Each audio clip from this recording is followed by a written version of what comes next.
Okay, first of all, thanks for the invitation. Me and Pandora are big fans of the Architecture Foundation.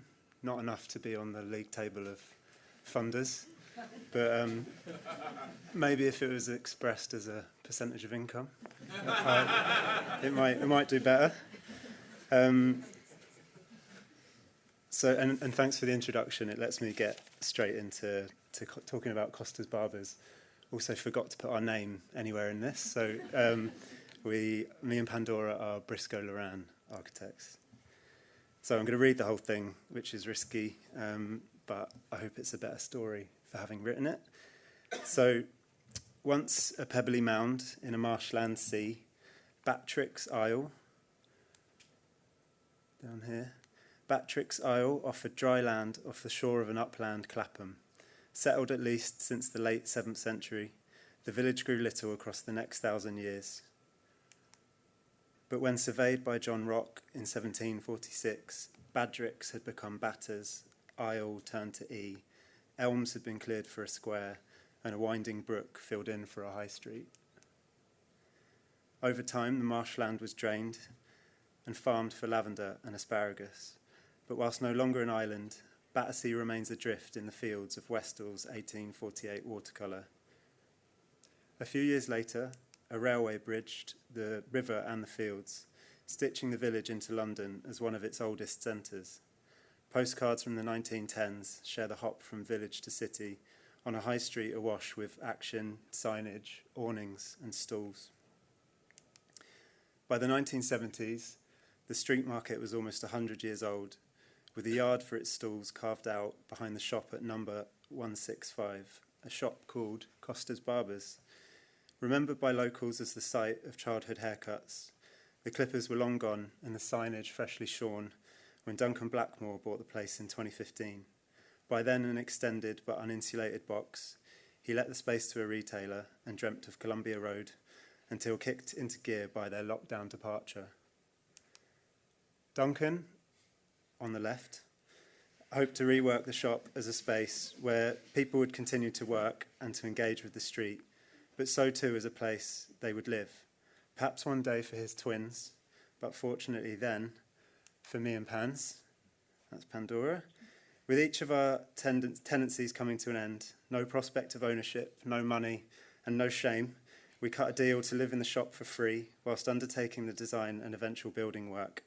A deal we've strung out for 4.5 years. Look at that eyebrow. In preparation for life without a bathroom, we bought a kids' paddling pool and a push-fit shower attachment, and after helping Pandora's parents with a planning app for their rented cafe, we were sent a hot point washing machine in place of a fee. It's very important to be upfront about your privilege. So, venturing out across the lockdowns, we began to explore our neighbourhood on foot, passing old timbered shop fronts like Jack Hall and Rainsford's, whilst a lost pie and mash shop shared their tiling, decorated glass and sign writing, with a tendency for bright, hand-brushed colour. And at the same time, we found warnings of what a poor conversion can do, with brick and UPVC plugged fronts showing up like missing teeth in a high street nollie plan. Back indoors, we measured up the open plan of the shop, which narrowed beside the stairwell of the overhead flats, before widening at the rear to hold an office, kitchenette and WC. A further storeroom was accessed from the side passage. Over the following months, the three of us worked together to arrange a plan that positions a flexible live-work space beside the public high street, with a kitchen and bathroom compressed at the centre. Just do one of them. And then lifted out of reach of the rising Thames, the bedrooms are located to the rear, where they look onto a communal yard. So, in February 2022, we saw planning consented, but by then 18 months without a shower, Pandora began to bash holes in things. This began a cycle of Saturday smash-ups and Sunday sweep-ups, ensuring somewhere to sit come the Monday for our brave employee, Sophie. As Pandora and I lived, worked and built in the shop, Duncan arranged the purchase and delivery of materials, offering extra hands when our own weren't enough. As I drifted towards basic plumbing, first fix electrics and carpentry, Pandora became a master of wetworks, turning plasterer, tiler and dasher. She laid her first tiles out in the kitchen before graduating to the bathroom, where on the 5th of August 2023, with the grout seconds dry, we had our first real shower in 3 years. In 3 years. So, meanwhile, out in Whitstable, where is he? Like a lumberjack without a forest, Duncan rummaged for timber through salvage yards, finding old benches, church bewbacks, and snooker table legs for the chop. A few streets over, he lent on his trusted joiners to construct the frame of a new hardwood shop front. After Sophie escaped to undertake her masters, we lost our last tether to civilization. We lived in rooms made of delivery stacks, dried our clothes on long roofing battens, and slept in a bed of salvaged insulation, still freezing. It was a shifting landscape of churned-up use, where a pan rack in there might start the week by the printer and end it knee-height in the hall, approached by a freshly built stair. Unshifting, however, was the market's falafel man, single-handedly responsible for over 40% of the project's embodied energy.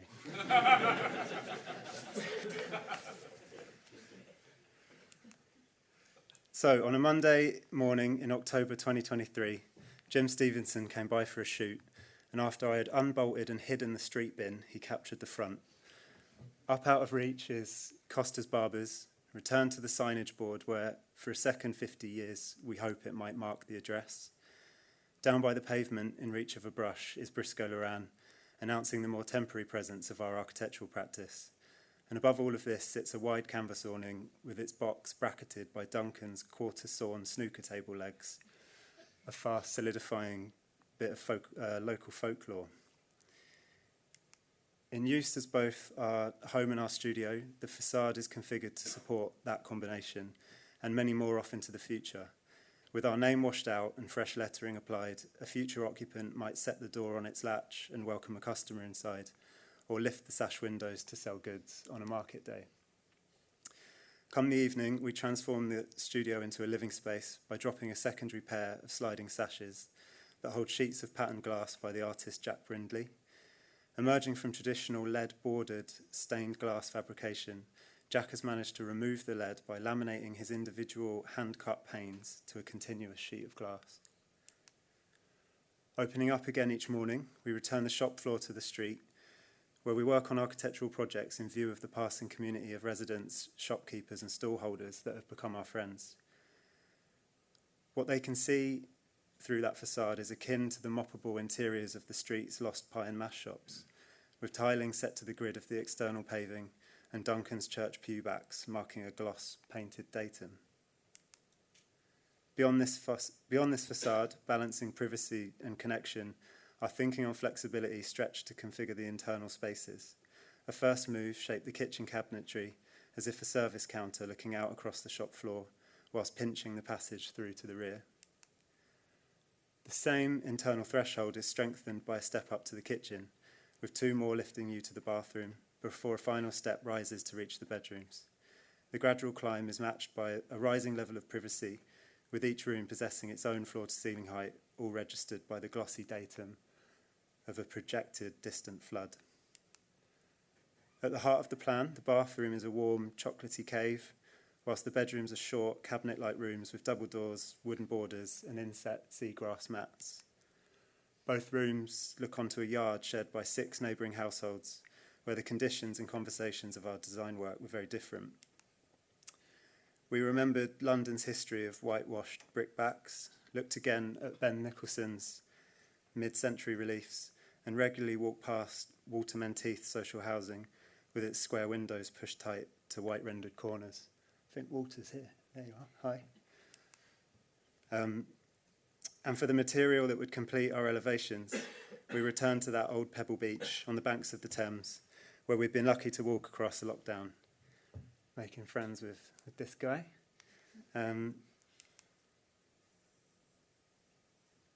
Combining meter boxes with panels of rendered insulation, glazing and pebbles, all framed by metal trims, it was our intention that the composition would join with the tradition of whitewashed yards, creating a warm, insulating coat for this tumbling masonry back.